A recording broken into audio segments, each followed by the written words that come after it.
नमस्कार प्यारे साथियों, आप इस चैनल पर नए हैं तो चैनल को सब्सक्राइब करो। मुझे पता है आप लोग वीडियो को देखते लेकिन चैनल को सब्सक्राइब नहीं करते, पहले चैनल को सब्सक्राइब करो।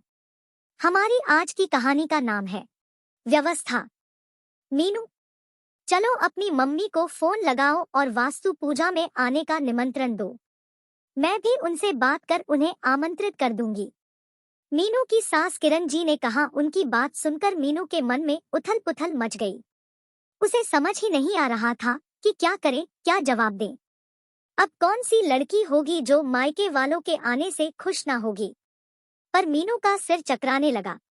मीनू की शादी को 11 वर्ष हो चुके हैं।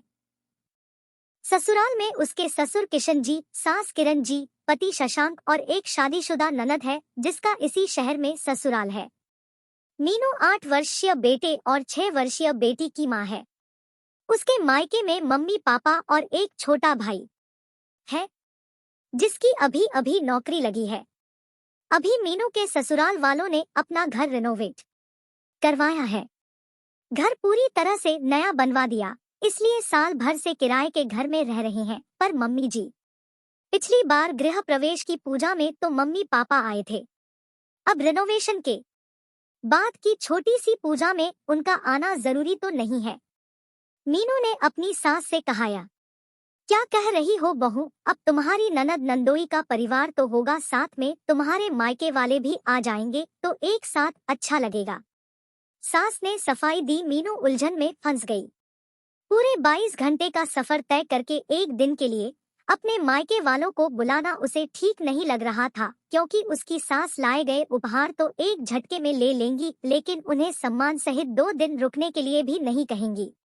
बेटी के ब्याह में कोई कसर ना रह जाए, इसलिए मीनू के मम्मी पापा ने अपनी जमीन तक बेच दी थी। मीनू के पिता ससुराल आते थे तो दरवाजे की घंटी भी उन्हें अपनी कोहनी से दबानी पड़ती थी, क्योंकि दोनों हाथों में उपहार जो होते थे। 10 साल पहले घर के वास्तु पूजा में भी मीनू के मम्मी पापा को लाख रुपए का खर्चा लग ही गया था। साल पहले शशांक ने कपड़े का नया शोरूम खोला, तब भी उसके उद्घाटन में कितना खर्चा करके मम्मी पापा आए थे। ननद की शादी में भी सोने का उपहार देने के लिए उसके पापा को अपनी सोने की चेन बेचने पड़ी थी। मीनू के दोनों बच्चों का जन्म भी उसके मायके में ही हुआ था। सारा खर्चा उसके मायके वालों ने उठाया था।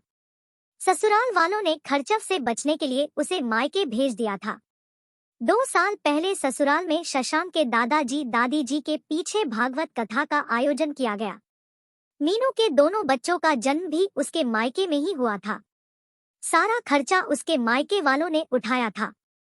ससुराल वालों ने खर्चव से बचने के लिए उसे मायके भेज दिया था। 2 साल पहले ससुराल में शशांक के दादाजी दादी जी के पीछे भागवत कथा का आयोजन किया गया। बुलाने पर मीनू के मम्मी पापा भी आए थे। सास ससुर, ननद नंदोई, बेटी जमाई, उनके बच्चों को सबको लिफाफा दिया। पर मीनू ने गौर किया, उसकी मम्मी के हाथ की रत्न वाली अंगूठी गायब थी जो उसने उनके हाथों में बचपन से देखी थी। मीनू के पूछने पर माँ ने कहा, वह बेटा मैं थोड़ी दुबली हो गई हूँ ना, तो अंगूठी थोड़ी ढीली हो गई है, तो गिरने के डर से नहीं पहनी। माँ की झूठ को मीनू ने तुरंत भांप लिया। इतना लेने के बाद भी ससुराल वालों ने कभी बीमार माँ की सुध नहीं ली और ना ही किसी प्रकार की मदद की। इसलिए आज जब सासू माँ ने मायके वालों को बुलाने की बात की तो मीनू उलझन में फंस गई। इतने में शशांक आया और मीनू से बोला, क्या हुआ, परेशान लग रही हो? माफ करना शशांक, मैं अपने मायके वालों को पूजा में नहीं बुलाना चाहती। इतनी दूर से इतना खर्चा करके एक दिन के लिए बुलाना मुझे ठीक नहीं लग रहा है। बुलाने पर कैसे भी व्यवस्था करके शगुन देने मम्मी पापा आ तो जाएंगे, लेकिन मैं जानती हूँ वहाँ की आर्थिक स्थिति सही नहीं है। ऐसे में उन पर अतिरिक्त भार डालना मैं नहीं चाहती। मीनू ने कहा। मीनू की बात सुनकर शशांक एक बार के लिए कुछ कह ना पाया।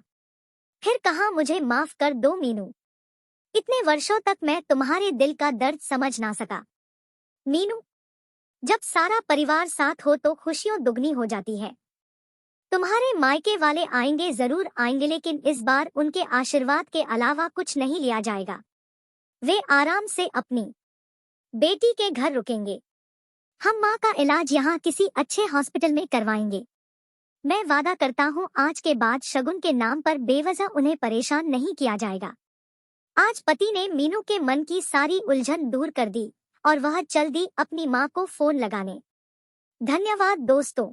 मैं आशा करती हूँ कि दोस्तों यह वीडियो आपको जरूर पसंद आया है। वीडियो को लाइक करें, शेयर करें और चैनल को सब्सक्राइब करें और बेल आइकन को दबाना ना भूलें दोस्तों।